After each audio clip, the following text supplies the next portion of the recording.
from the Digital Media Center on the campus of Southern Oregon University in Ashland, Oregon. This is Ramping Up Your English, an educational program for intermediate level English language learners.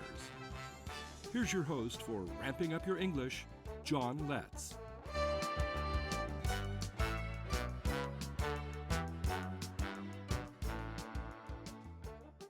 Welcome to Ramping Up Your English, winner of the Southern Oregon Television Award for Program of the Year and the Award for Best Educational Program. I'm your host and the producer of the program, John Letz. Ramping Up Your English is an educational support program for intermediate English learners. It's a program for people from all language backgrounds. Ramping Up Your English is also for people of all ages. Now, if you've already passed the beginning stages of learning English and want to reach higher levels of proficiency, this program is designed to meet your needs. We take a content-based approach to helping you reach higher levels of English proficiency. Our current thematic unit is animals. This is segment 1 of episode 47. Let's go to the zoo. Those are welcome words to millions of people every year, 118 million in the United States alone. The word zoo is short for zoological park or zoological park. Sorry, I kind of got my Spanish pronunciation in there. While there's nothing like being there, we'll bring you some video of zoos. Now, we do some serious language work in this episode. We're going to model and review discussion skills, and you'll see how this ties into today's theme of zoos. I won't keep you waiting any longer. Here's a video clip with scenes from 3 zoos, a zoo in Portland, Oregon, one in Oakland, California, and the National Zoo in Washington, D.C. As I said before, let's go to the zoo. Elephants. Seems like every zoo has to have some. Well, the Oregon Zoo in Portland has had great success in breeding and caring for elephants. A zoo is the place to go if you want to see animals you'd never see in your backyard, including some you'd never want to see in your backyard. The zoo is a great place to bring a kid. There's no mistaking the excitement when a child encounters a living, breathing member of the animal kingdom. Some children get to help in a zoo's conservation mission due to the education outreach at most major zoos, like this zoo in Portland. I recall one of my visits to the Oregon Zoo and watching this polar bear from above the water and then below the water, watching it swim. It's a sight I'll always remember.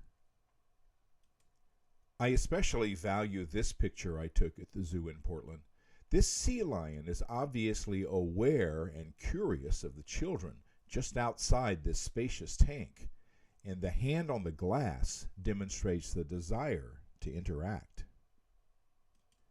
I got my best wolf pictures at the Oregon Zoo, including this one. I once saw a gray wolf when driving in Canada, but I could never have come away with a picture like this one. Zoos have monkeys and exotic animals like this one. It's a place where children make a connection that could grow into an ethic of stewardship and conservation. With very few but well-publicized exceptions, zoos provide a place of safety, both for the animals that live there and for the people who come to see them. Most people can't afford to take their family to Africa, but zoos give them a chance to see exotic animals like these hippopotamus. In fact, African animals are well represented in American zoos.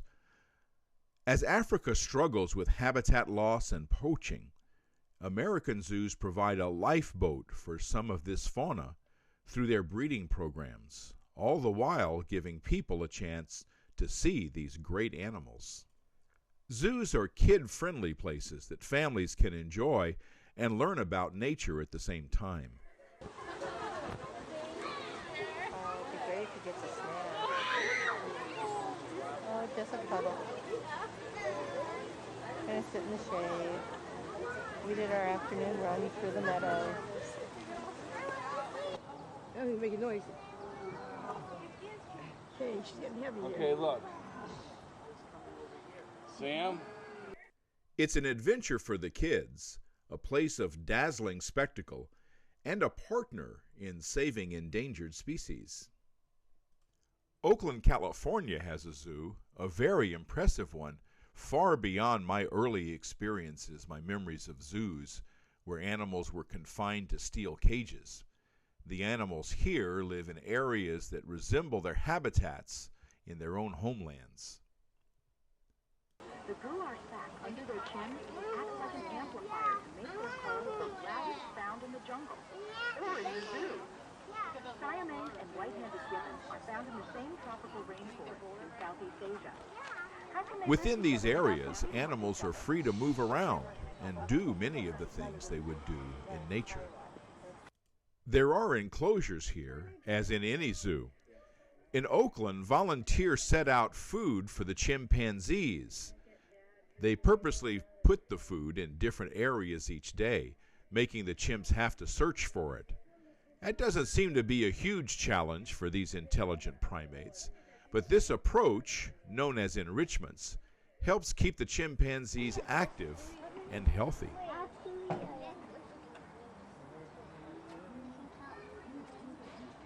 See, they know. They know.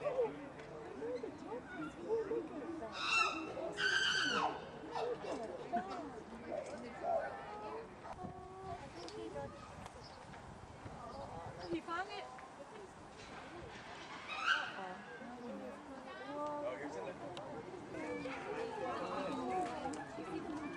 Look. He's got a snack. He's got apples. Is he going to eat his apple? Not all of the animals are beautiful or majestic. The warthog may not inspire awe, but it does attract attention.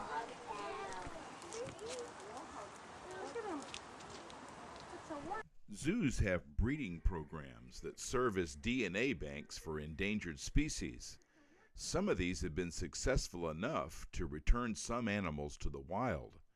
A good example is the California condor, which was once on a one-way road to extinction.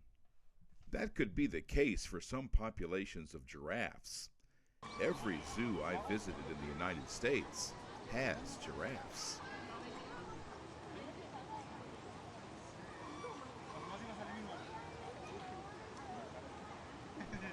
One of the joys of visiting a zoo is to hear the excitement of the people. You also get to hear a variety of languages.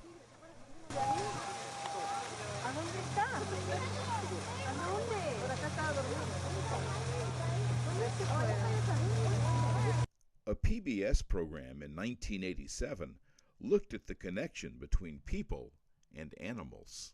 In a man-made landscape thousands of miles from their ancestral homes.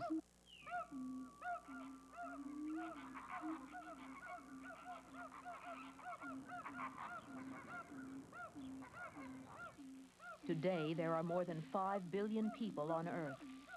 Never have we humans exercised such dominion over nature, nor been so removed from it.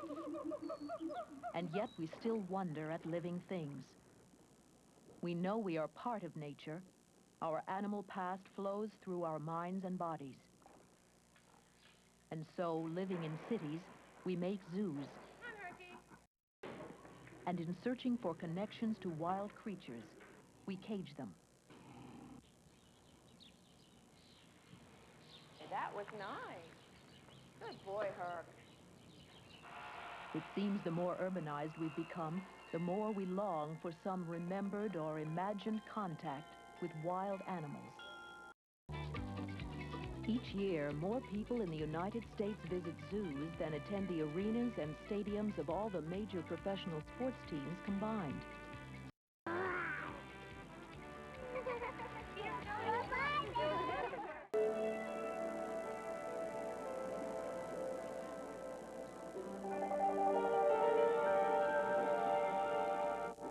All of us feel a profound need to connect.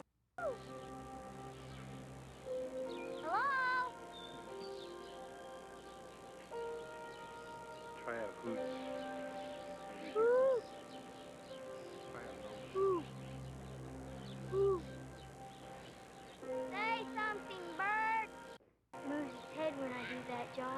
She's watching you. That last scene was of my little brother Eddie and me back in 1987. That was at the National Zoo in Washington, D.C. With that cameo appearance from the past, we reach the end of segment 1. We'll return with segment 2 right after this. Organization that's doing big-time restoration of forests and stream banks.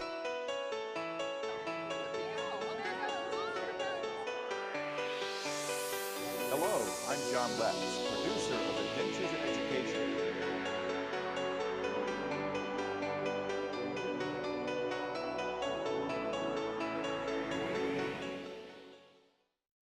Welcome back to Ramping Up Your English. We're using a content-based approach to help intermediate-level English learners reach higher levels of English proficiency. Our thematic unit is animals, and today our focus is on zoos and on discussion skills. I have another video on zoos to share, but first I want to talk about discussion skills. I have to admit that it seems like discussions, like I used to have with people in the past, are a dead art in the United States. I can remember sharing my viewpoint and listening to the viewpoint of someone else in a way that left both of us enriched by the experience. These were very natural exchanges of ideas and viewpoints. While I never thought a lot about being respectful, in hindsight, we were respectful of each other. Furthermore, a discussion didn't start as a means of forcing people to my viewpoint. Contrast that to what happens so often today. Viewpoints that are different are usually dismissed as wrong, and the person who has those different viewpoints is treated like they must be weak-minded or even evil.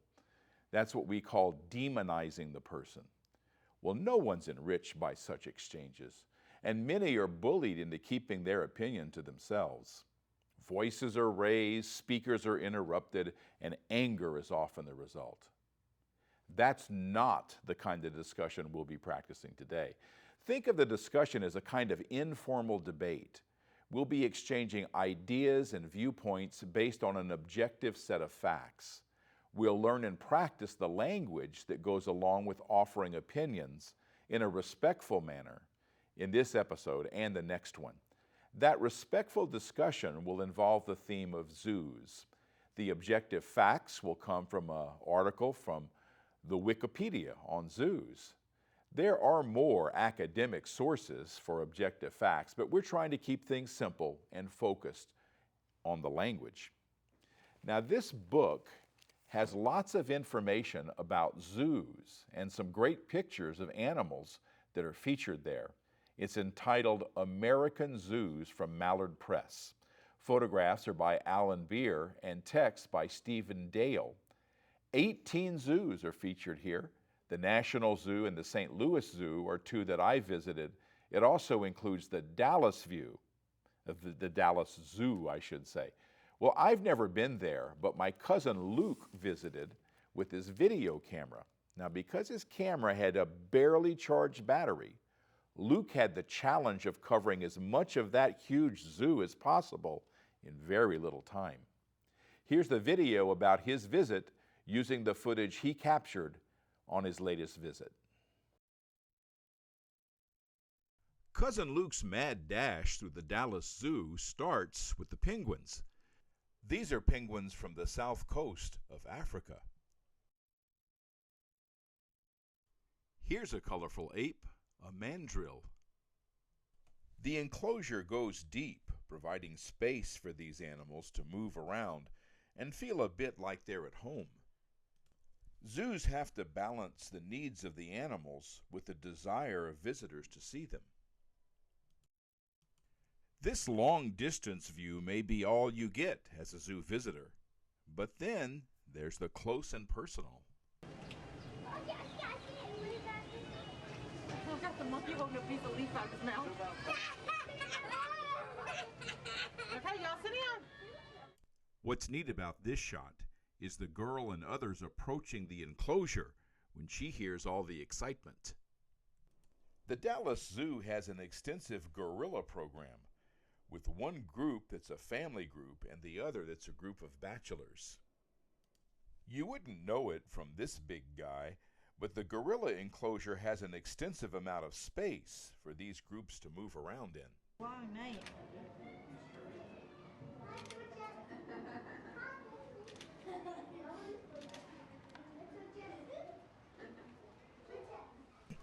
Education is part of the zoo's mission.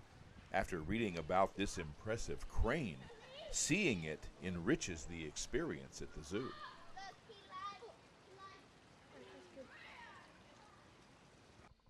The hot Texas summers are probably just fine for the Nile crocodile here.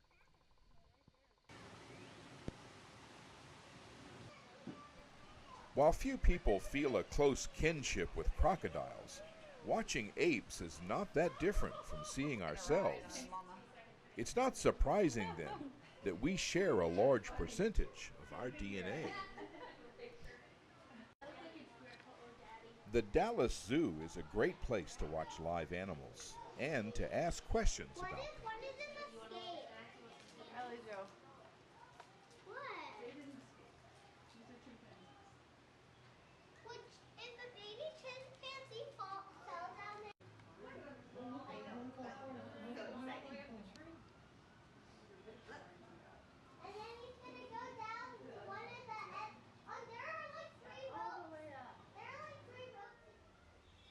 The Dallas Zoo, like many zoos in North America, has an aviary where visitors can see birds.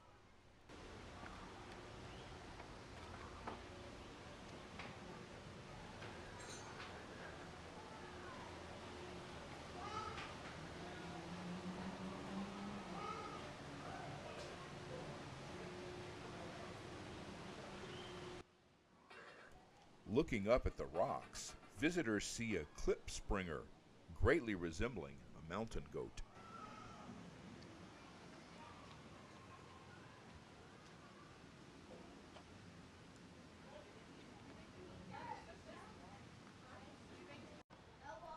The Dallas Zoo is the largest zoo in Texas.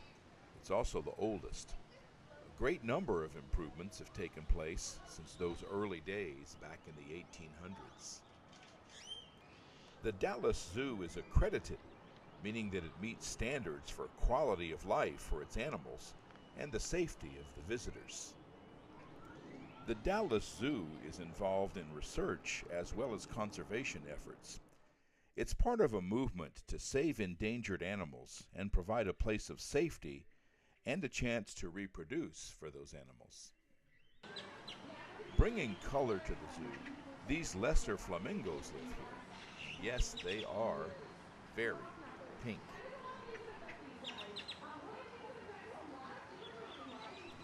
They have no trouble sharing this space with ducks, like this mallard drake.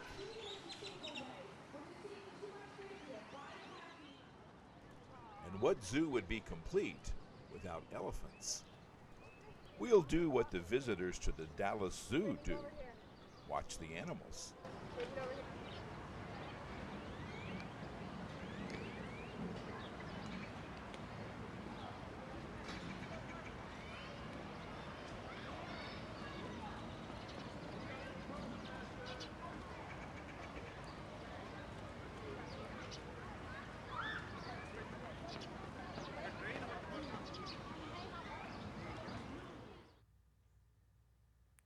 I want to welcome Miss Lisa to our program. Lisa, welcome to Ramping Up Your English. Hi, thank you. Thank you for having me on the show.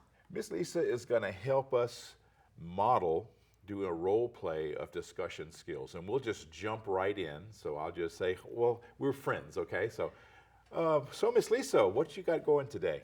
I have a great day planned. It's going to be big. I'm going to take my grandson to the Oregon Zoo.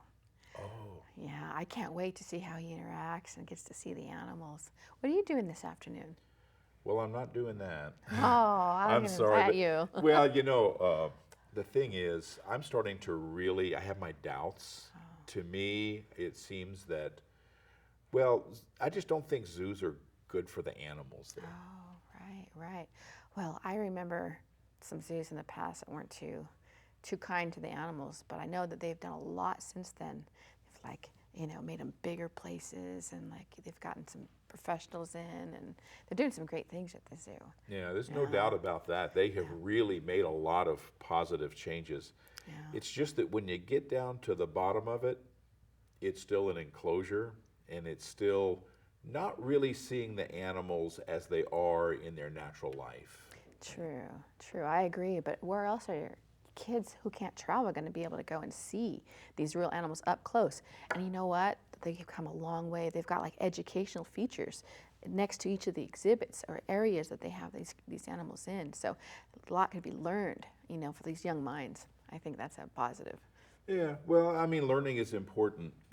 It's just that I know that when you see an animal in the wild, it's not just walk up and there they are. True. And so it's just my own doubts that I'm starting to have. I've been to zoos before and enjoyed it, but I'm just kind of not a little cool to the idea. Right. I see that a lot of animals, they're not in their natural habitats, but I know that nowadays zoos have brought lots of land and property, so they've really tried to model a lot of the areas for the animals that mimic their natural, environments and habitats. I know it's not the same, but I feel like they're doing some good effort. Well, no doubt they get an A for effort, or E for effort. The thing is with the enclosures is that it doesn't meet the needs of animals like elephants, for example. Elephants roam several miles a day. Well, no matter how much space they give them at a zoo, they're not going to be able to do that. And then I look at zebras, migratory animals. So many zoos have zebras. Well, zebras do these great, 200, 300-mile migrations on the Serengeti. Well, they're not going to do that at a zoo. That's true. That is true. That's true. I feel for them. You're making me think. But I do know also that the benefit is that a lot of these animals that are out there in the wild, they're being hunted, and a lot of them are going extinct. So I think the zoos, they're giving them a safe place and refuge and healing them and rehabilitating them. And then they've also brought biologists in, so they're trying to, work with the endangered species to work with them, getting them off the endangered species list. Well, they live longer. I mean, we know that from Right. from facts in captivity. It's just that what is their life? What's the quality of life in there as a natural animal? So, I used to really enjoy zoos, but I've learned some things, fairly recently, and I'm really starting to question whether zoos are that good of an idea. Even the ones they save, through reproduction and stuff. Well, those usually cannot be let out in the wild. That's true. That's true. Yeah. What do you do with them right after they've been rehabilitated? You can't let them out. And what are they going to do? Can they live back out in the wild? That's right. Wow. I don't know. That's something to think about. Yeah. Well, I hope if you change your mind, I appreciate it. If you want to come out, Okay, well, I appreciate that. And, Yeah. and by the way, have a good time. I mean, these are just my own doubts. Yeah. There's no reason you shouldn't have a great time with your grandson. Yeah, I was debating. You're making me think, should I take him? But I still think it might be a good experience. Then I can talk to him about those things, like the good and bad aspects of zoo and see what his take is on it. Okay, so what we've had here is a real brief discussion about this, and I just want to check in on some of the parts of being respectful. Did you feel I was respectful as the devil's advocate here? Definitely. Oh, definitely. You didn't make me feel threatened like you had the right and I was wrong. I appreciate that, Yeah. So this is a good example of a discussion that is respectful and enriching because we both learned things. So thank you, Miss Lisa, for being my guest today. Thank you very much for having me on the show. So it's just a good idea. Now you can watch Miss Lisa and me on a new children's program called Southern Oregon Classic Kids Show coming soon to RVTV Voices. Now I hope you get the main idea of what a discussion that's respectful looks and sounds like. There are some specific words that help the process along, and I'll share some of those discussion skills in episode 48. Right now, I have some thoughts to share about discussion skills. Now, I can remember having a discussion like this and changing my mind about some things. Now, while I seldom had the change of mind during a discussion, I sometimes change my mind later while thinking about something someone else said. Also, if they brought up a fact that I was unsure of, I would later look up that fact for myself and see how valid it was. Notice that in the discussion that preceded, I put in the effort to make Miss Lisa feel good about her plans, although I didn't agree with her views. I expressed approval in wishing her a great time at the zoo. She did the same by holding open the invitation for me to join her if I changed my mind. We walked away as friends, and both were enriched by the discussion. Now, we may have learned something new, or we may have examined our own viewpoints and even felt validated in them. The important thing is we didn't tear each other down. We leave looking forward to our next discussion. If you're already living in the United States, you know that open, respectful discussions are rare nowadays. It's normal to see things differently from other people, but as President Obama urged, we especially need to listen to and engage with people who hold opposing viewpoints to our own. Perhaps, just perhaps, our being respectful and really listening will inspire others to do the same. Now, if you live outside the United States, you may have trouble understanding what our society has come to, and you may well bring a more open and respectful set of discourse rules with you. My hope is that through your influence, we can return to the interchange of ideas and viewpoints that leave people enriched by the discussions they've had with others. Now, if this had been a formal debate, using Wikipedia as a source would have gotten us laughed off the stage. I'm not recommending them as a solid source of facts. However, Wikipedia has evolved greatly since its beginnings, and it's very open about when it's lacking documentation when that occurs. Today, we use Wikipedia for its easy access, open to all, and its lack of bias. I don't see any agenda there except sharing information. In my role in this discussion about being against zoos, I used the points brought up by a section of the article that listed concerns about zoos. I used those to argue the position of con or against for the sake of the discussion. Presenting a different perspective than your own is called playing the devil's advocate. In reality, I'm pretty pro on zoos, and if you invite me, I'll gladly go to the zoo. Now, if you want to see the Wikipedia article from which we built our discussion, you'll find it on a link on my website. Go to letscreate.org and choose the episode 47 page, Zoos and Discussion Skills. You'll find the link on that page. I want to thank PBS and the National Zoo in Washington, D.C. for including my little brother and me in their program back in 1987. I also want to thank the Oakland Zoo and the Dallas Zoo. Special thanks to my cousin Luke for his video footage that he took at the Dallas Zoo. I want to thank my director, Denise Ross, the RVTV staff, and my talented and loyal crew, and I want to thank you, our viewers.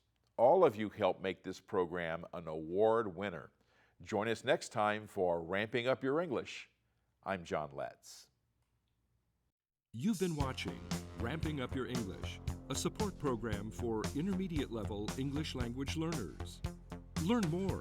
Visit our website at letscreate.org. You can also watch or download today's program at archive.org/details/roadtv. Join us next time on RVTV Voices for Ramping Up Your English.